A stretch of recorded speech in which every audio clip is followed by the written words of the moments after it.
राधे राधे दोस्तों, स्वागत है आप सभी का एक बार फिर से। दोस्तों, अगर आप अपनी लाइफ में कुछ नया सीखना चाहते हैं तो चैनल को सब्सक्राइब कर बेल आइकन को जरूर दबाएं। दोस्तों, चैत्र मास के कृष्ण पक्ष की एकादशी को पाप मोचनी एकादशी के नाम से जाना जाता है। इस दिन व्रत करने से भगवान विष्णु की विशेष कृपा प्राप्त होती है और समस्त पापों से मुक्ति मिल जाती है। पाप मोचनी एकादशी का व्रत करने से गौदान से भी अधिक पुण्य फल मिलता है। भविष्योत्तर पुराण में बताया गया है कि पाप मोचनी एकादशी का व्रत करने वाले जातक के जीवन में आई विकट से विकट परिस्थिति से भी छुटकारा मिल जाता है। एकादशी के दिन सुबह जल्दी उठकर स्नान कर स्वच्छ पीले रंग के वस्त्र धारण कर सबसे पहले भगवान सूर्य को अर्घ्य देना चाहिए। भगवान सूर्य का पूजन करने से भगवान विष्णु अति शीघ्र ही प्रसन्न हो जाते हैं। इसके बाद भगवान विष्णु और मां लक्ष्मी का संयुक्त रूप से पूजन करें। एकादशी पर भगवान विष्णु मां लक्ष्मी का पूजन साथ में करने से भगवान विष्णु के साथ घर में मां लक्ष्मी का भी स्थायी वास होता है। भगवान के सामने धूप दीप जलाकर पीले पुष्प अर्पित करें और हो सके तो पीले मिष्ठान का ही भोग लगाएं। फिर भगवान विष्णु के 12 मंत्र ओम नमो भगवते वासुदेवाय का जाप करें। ऐसा करने से भगवान विष्णु की असीम कृपा प्राप्त होती है। दोस्तों, एकादशी तिथि भगवान विष्णु मां लक्ष्मी को समर्पित होती है। एकादशी पर भगवान विष्णु का आशीर्वाद प्राप्त करने के लिए, मां लक्ष्मी की कृपा प्राप्त करने के लिए तुलसी जी का पूजन अवश्य ही करना चाहिए, क्योंकि तुलसी जी भगवान विष्णु जी को अत्यधिक प्रिय है और शास्त्रों में तुलसी जी को मां लक्ष्मी का ही स्वरूप बताया गया है। तुलसी जी का पूजन करने से भगवान लक्ष्मी नारायण की असीम कृपा प्राप्त होती है। शास्त्रों के अनुसार एकादशी के दिन तुलसी जी के पत्ते नहीं तोड़े जाते। इस दिन तुलसी पत्ते तोड़ना वर्जित होता है और ऐसा करने से दोष लगता है, लेकिन इस दिन तुलसी जी का पूजन अवश्य ही करना चाहिए। आज के दिन तुलसी जी का पूजन करने से घर में छाई गरीबी दूर हो जाती है। भगवान लक्ष्मी नारायण की कृपा से घर में सुख समृद्धि आती है और घर में खुशहाली छा जाती है। जीवन में चले आ रहे कष्ट दूर होते हैं। तुलसी माता का पूजन करने के लिए सबसे पहले स्नान कर स्वच्छ वस्त्र धारण करें। तुलसी माँ का पूजन करने से पहले भगवान लक्ष्मी नारायण का पूजन करें। पूजन के दौरान भगवान जी के सामने एक दिया जलाएं और एक सुगंधित धूपबत्ती जलाएं। फिर भगवान जी को फल मिष्ठान का भोग लगाएं। इसके बाद भगवान लक्ष्मी नारायण के सामने एक लाल रंग का धागा या फिर लाल रंग का कलाबा रखें। कलाबा मौली जो यज्ञ पूजन में इस्तेमाल की जाती है और कलाई पर बांधी जाती है, आप वह रख सकते हैं। वह ना हो तो एक लाल रंग का धागा आप भगवान जी के सामने रखें और इसके पश्चात भगवान लक्ष्मी नारायण का पूजन करें। सबसे पहले भगवान विष्णु जी के 12 मंत्र ओम नमो भगवते वासुदेवाय का जाप करें। इस मंत्र का आज के दिन अधिक से अधिक जाप करना चाहिए। हो सके तो 108 बार मंत्र का जाप अवश्य ही करें और फिर माँ लक्ष्मी जी को प्रणाम कर जय माँ लक्ष्मी का थोड़ी देर जाप करें। एकादशी के दिन विष्णु सहस्त्र नाम का पाठ करना भी बहुत शुभ माना जाता है।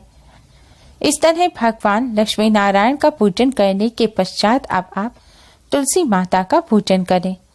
तुलसी माँ का पूजन करने के लिए तुलसी माँ को प्रणाम करें। फिर तुलसी जी के पास एक दिया जलाएं। अगर शुद्ध घी का दिया हो तो बहुत अच्छा रहेगा।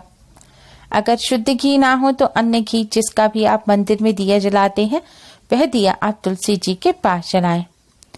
इसके बाद आप तुलसी माता को प्रणाम कर भगवान विष्णु जी के पास आपने जो लाल रंग का धागा रखा था उस धागे को आप तुलसी के पौधे पर बांध दें।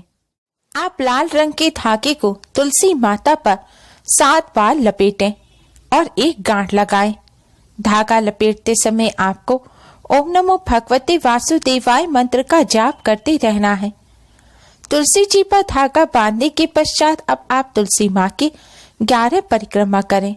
ध्यान रखें धागा आपको क्लॉकवाइज ही बांधना है, जैसे घड़ी की सुइयां घूमती हैं, इस प्रकार आपको तुलसी जी पर धागा बांधना है और क्लॉकवाइज ही तुलसी जी की परिक्रमा करनी है। अगर तुलसी जी के आसपास परिक्रमा करने की जगह ना हो, जैसे कि दीवार या अन्य कोई पौधा हो, तो आप अपने ही स्थान पर खड़े होकर 11 बार क्लॉकवाइज घूमकर तुलसी माँ की परिक्रमा करें और परिक्रमा करते समय भी आप ओम नमो भगवते वासुदेवाय मंत्र का जाप करते रहें। भगवान विष्णु जी को अर्पित किया हुआ लाल धागा इस तरह तुलसी जी पर बांधने से भगवान विष्णु के साथ तुलसी माँ अति शीघ्र ही प्रसन्न हो जाती हैं।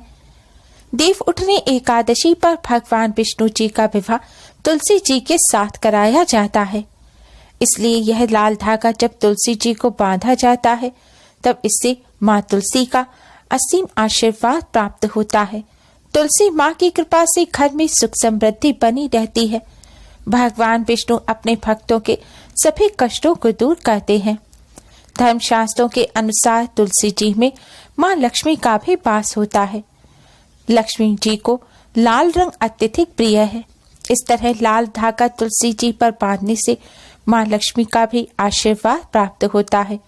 माँ लक्ष्मी की कृपा से आर्थिक संकट दूर होता है, घर में चली आ रही धन की कमी दूर हो जाती है और घर में धन संबंधी समस्या दूर हो धन के आगमन के रास्ते खुल जाते हैं, जिससे घर में धन आता है और टिकने भी लगता है और घर से गरीबी और दरिद्रता हमेशा के लिए दूर हो जाती है। तुलसी जी का पूजन करने के पश्चात तुलसी जी के जड़ की मिट्टी से अपने मस्तक पर तिलक अवश्य ही करें। तुलसी जी की जड़ की मिट्टी बहुत ही चमत्कारी होती है।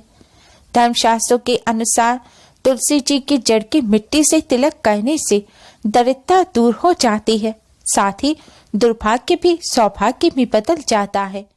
इसलिए तुलसी जी के चरणों की रज अपने मस्तक पर धारण अवश्य ही करें। पद्म पुराण के अनुसार तुलसी जी के पत्तों से जो जल गिर रहा होता है, वह जल अगर मनुष्य अपने सिर पर धारण कर ले, यानी कि सिर पर लगा ले, तो इससे समस्त तीर्थों में स्नान करने और 10 बार गंगा स्नान करने का पुण्य फल भी प्राप्त हो जाता है। तुलसी जी मनुष्य के सभी पापों को नष्ट कर दुर्भाग्य को दूर कर देती हैं। तुलसी माँ की कृपा के साथ भगवान लक्ष्मी नारायण की भी कृपा प्राप्त होती है। शास्त्रों के अनुसार जिस घर में तुलसी जी का पौधा होता है, वहाँ देवी देवताओं का वास होता है। तुलसी जी परिवार में आने वाले संकट के बारे में पहले ही संकेत दे देती हैं।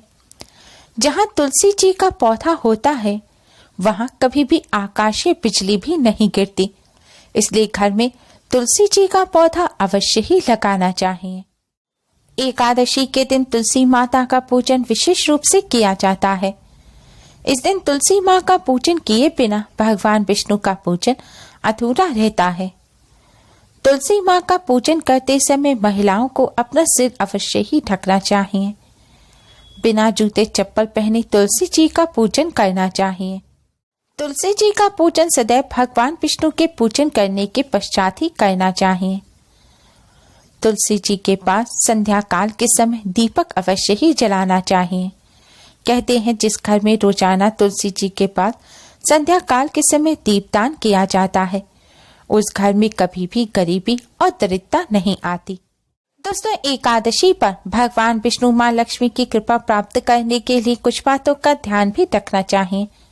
कुछ ऐसे कार्य हैं जिन्हें एकादशी पर करने से दोष लगता है और पूजन का भी फल प्राप्त नहीं होता। एकादशी के दिन ब्रह्मचर्य का पालन करना चाहिए। चावल और जौ का सेवन नहीं करना चाहिए। आज के दिन मांस मदिरा का सेवन भी ना करें। भगवान विष्णु जी के भक्तों को आज के दिन प्याज लहसुन का सेवन भी नहीं करना चाहिए। एकादशी के दिन रात्रि जागरण का विशेष महत्व होता है। हो सके तो एकादशी की रात्रि को जागकर अधिक से अधिक भगवान विष्णु का पूजन करना चाहिए। अगर ऐसा ना करें सके तो एकादशी की संध्या काल पर एक अखंड दीपक जलाना चाहिए, जो पूरी रात भर जलता रहे। ऐसा करने से भी भगवान लक्ष्मी नारायण का आशीर्वाद प्राप्त होता है। उम्मीद है आपको हमारी वीडियो पसंद आई होगी। प्लीज लाइक कर अपने फ्रेंड्स के साथ शेयर जरूर करें और यूजफुल वीडियोस के लिए चैनल को सब्सक्राइब कर बेल आइकन को भी जरूर दबाएं। Thanks for watching. Radhe Radhe.